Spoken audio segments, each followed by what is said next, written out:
Hi there, this is Jake. Hope you're okay today. And this is a personal message to BionicDance. Hope you're okay, BionicDance, and hope everything's okay. I'm not happy with you, mate.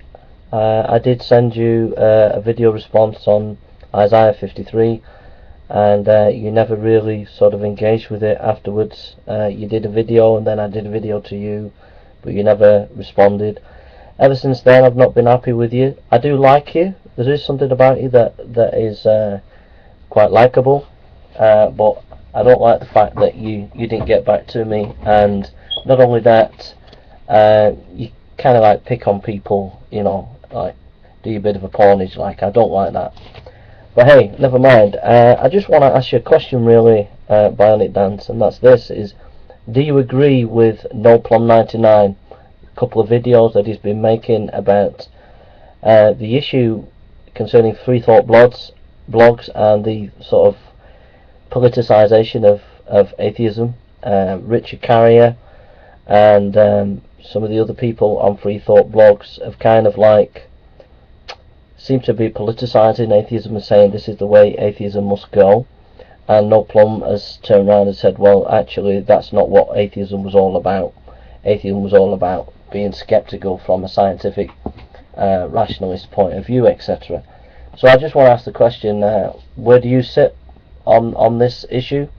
And the definition of atheism that you have, can you honestly say that's all there is to the definition of atheism? When you say atheism is whatever it is you want to say it is, can you honestly say that it doesn't come with any worldview, with any other baggage?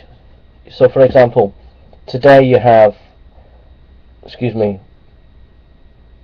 thought blogs. They're seeing seems to be moving down the political avenue on a very many social issues that they feel atheism should go down. That's today. If you look back in history, you can see how atheism, and I know you'll say you'll disagree, but atheism from a Lenin kind of point of view was being applied in sort of various social and economic ways of thinking. So those are two periods of history where atheist ideas are sort of having an influence in the social arena.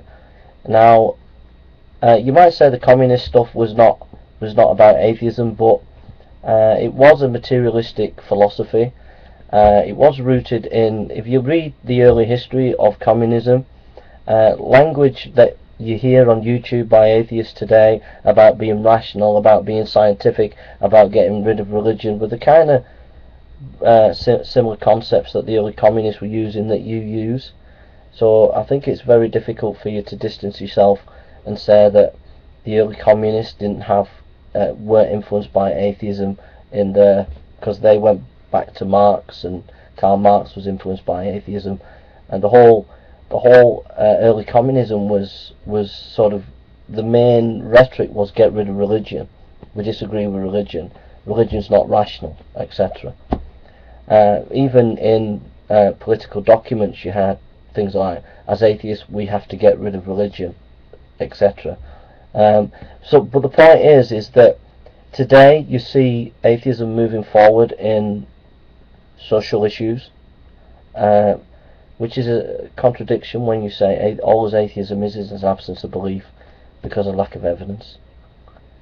When atheism is moving in social issues like free thought blogs, that's a contradiction, because atheism is obviously more than that.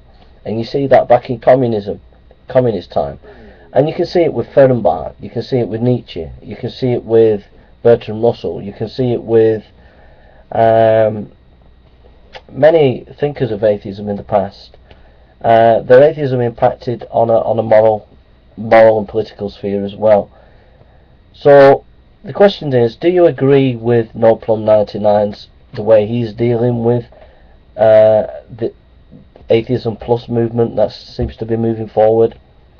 And you know, what is your definition of atheism? And can you honestly say that it doesn't come with any baggage? That your definition is all there is to atheism? Or are there implications moral, etc., that are surrounding your definition of atheism that you're not willing to admit. Trying to protect it from criticism. No Plum made the point that he was talking to someone on Atheist Experience who said it seemed to be a good thing that atheism was moving in this social, political kind of movement type thing, and No Plum thought, well, how many times on Atheist Experience has a phone call come in and the Atheist Experience host has said, all as atheism is an absence of belief due to a lack of evidence. And now No Plum said, but now we're just saying that was a load of rubbish. We're just tearing that up and just contradicting ourselves. So I'm just asking you these questions. I'd be interested to hear what you have to say, and I hope that you give a rational, logical and evidential response to what I have to say. Thank you for listening. No Plum, BionicDance, and there we are. So thank you and take care.